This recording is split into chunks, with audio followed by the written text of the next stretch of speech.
Hello viewers, welcome to my channel Healthy Lifestyle 125. Myself doctor Nasir Ali. आज हम बात करेंगे मम्स, एक वायरल इन्फेक्शन, एक वायरल डिजीज़ है जिसको कलसोए भी बोलते हैं और कनफेड़ के नाम से भी इसको जाना जाता है।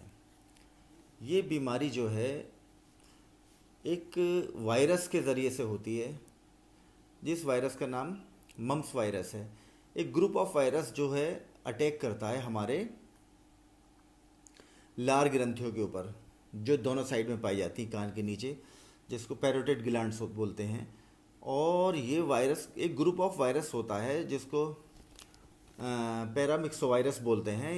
ये अटैक करता है और जिसके नतीजे में होता क्या है कि हमारे ये दोनों साइड में पेरोटाइटिस हो जाता है, स्वेलिंग आ जाती है दोनों चीक्स और जॉ के निचले हिस्से के अंदर, और ये बहुत ज़्यादा पेनफुल होता है।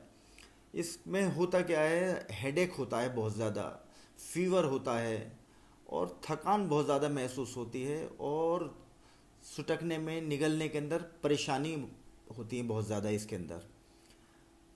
और ये जो वायरस है, ये वायरस आम तौर पर, क्योंकि बच्चों के अंदर ही जो ज़्यादातर ये बीमारी देखने को मिलती है, इस वायरस से बचने के लिए सबसे बेहतरीन तरीका ये है कि वैक्सीन लगवा दिया जाए बच्चों को, जो कि शुरू के 10-12 महीने में इसका एक वैक्सीन दिया जाता है। उसके बाद में 14 से 15 महीने के अंदर दूसरा डोज इसी वैक्सीन का दिया जाता है।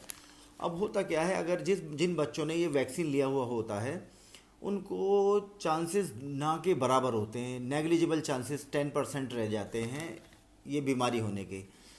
क्योंकि जो बच्चे ये वैक्सीन को नहीं लेते हैं या जो लोग भी इस वैक्सीन को नहीं लेते हैं, उसके अंदर ये बीमारी जो है होने के चांसेस बढ़ जाते हैं।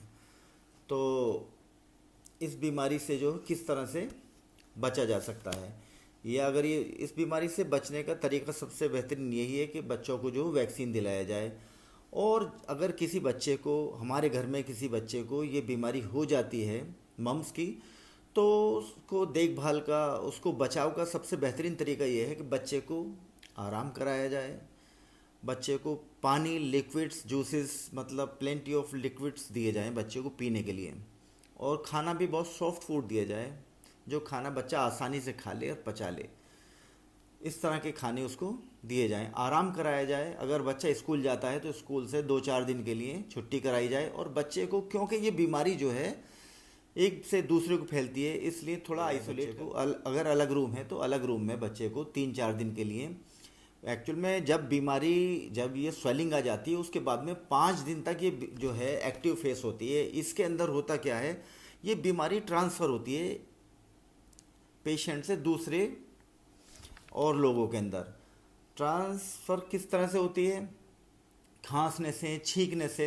एक्चुअली क्योंकि ये सलाइवा के अंदर होता है इन्फेक्शन, तो ये छींकने के ज़रिए, खांसने के ज़रिए या डायरेक्ट कांटेक्ट में आने से ये बीमारी जो है एक से दूसरे को फैल जाती है।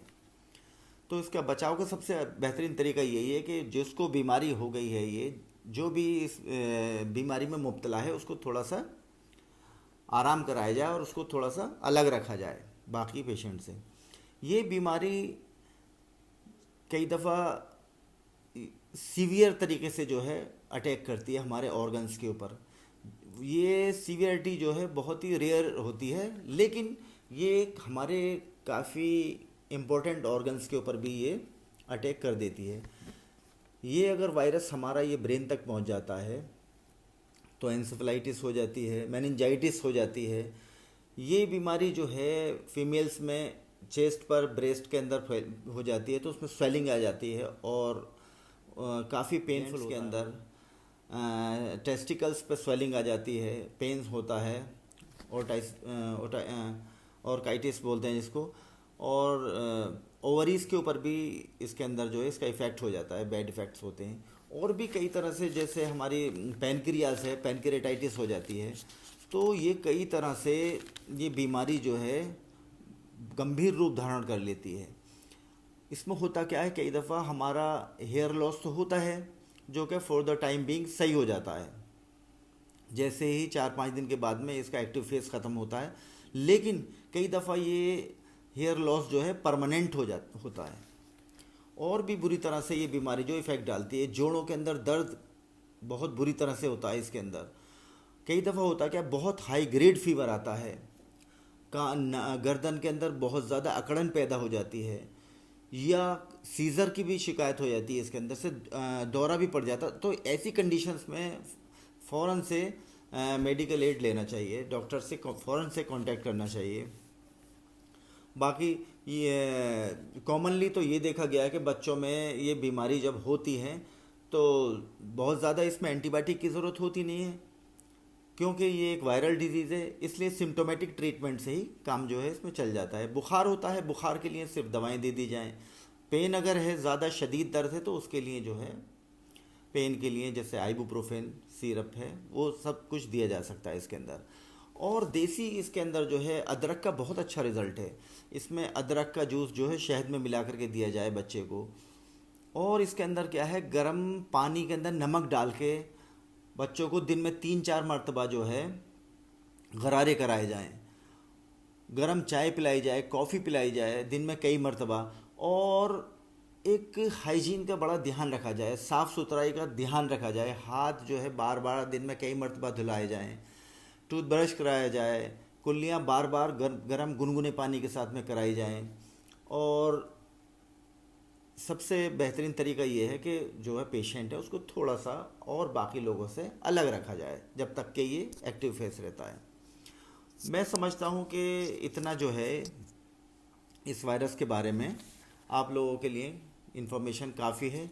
इसके बाद में किसी नए टॉपिक के साथ में फिर आते हैं और फिर कोई नई इन्फॉर्मेशन आपके साथ में शेयर करते हैं। और आज का हमारा मम्स का टॉपिक यहीं पर क्लोज़ करते हैं। नेक्स्ट टाइम फिर आपसे मिलते हैं, तब तक के लिए गुड बाय।